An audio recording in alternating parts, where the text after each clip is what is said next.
બીએલઓની કામગીરી આંગણવાડી વર્કરને સોંપાતા ઉછવાળો ઊભો થયો છે.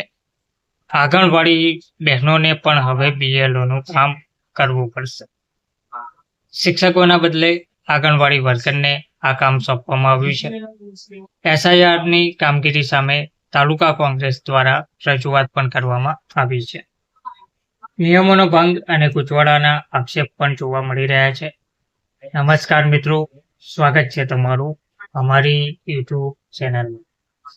મિત્રો, આંગણવાડી બહેનો જે એક તરફ તેમના માનદ વેતનમાં વધારો જાહેર કરવામાં આવતો નથી અને કામનો ભાર વધુ ને વધુ સોંપવામાં આવતો હોય છે. તાજેતરમાં મળતી માહિતી અનુસાર બીએલઓનું જે કામ હાલમાં કાર્યરત છે તે શિક્ષકોને સોંપવાનો નિર્ણય લેવામાં આવ્યો છે, પરંતુ બીએલઓનું કામ શિક્ષકોના બદલે આંગણવાડી વર્કરને સોંપાતા ગૂંચવાળો ઊભો થયો છે. બારડોલીમાં એસઆઈઆરની કામગીરી સામે તાલુકા કોંગ્રેસ દ્વારા રજૂઆત પણ કરવામાં આવી છે. નિયમોનો ભંગ અને ગૂંચવાડાના આક્ષેપ પણ જોવા મળી રહ્યા છે. વિગતવાર જોઈએ તો બારડોલી તાલુકામાં ચાલી રહેલા મતદાર યાદી સુધારણા અભિયાન એસઆઈઆરમાં વ્યાપક ગેરરીતિ અને અનિયમિતતાની ફરિયાદો ઉઠી છે, જેને પગલે બારડોલી તાલુકા કોંગ્રેસ સમિતિએ આ મામલે ગંભીર નોંધ લઈને જિલ્લા કલેક્ટરને લેખિત રજૂઆત કરી છે. કોંગ્રેસના મતે આ અનિયમિતતાના કારણે આદિવાસી અને મજૂર વર્ગના ગરીબ લોકોને ફોર્મ ભરવામાં ભારે મુશ્કેલી પડી રહી છે. આ રજૂઆત વખતે પ્રદેશ કોંગ્રેસ મહામંત્રી તરુણ વાઘેલા, કોંગ્રેસ કાર્યકર તુષાર વણકર અને ઇન્દ્રવદન મહેંદીવાળા સહિતના અગ્રણીઓ ઉપસ્થિત રહ્યા હતા. કોંગ્રેસના મતે વહીવટીતંત્રની આ અનિયમિતતાને કારણે ગરીબ અને મજૂર વર્ગના લોકોને તેમના મતદાર અધિકારનો ઉપયોગ અડચણ આવી રહ્યો છે.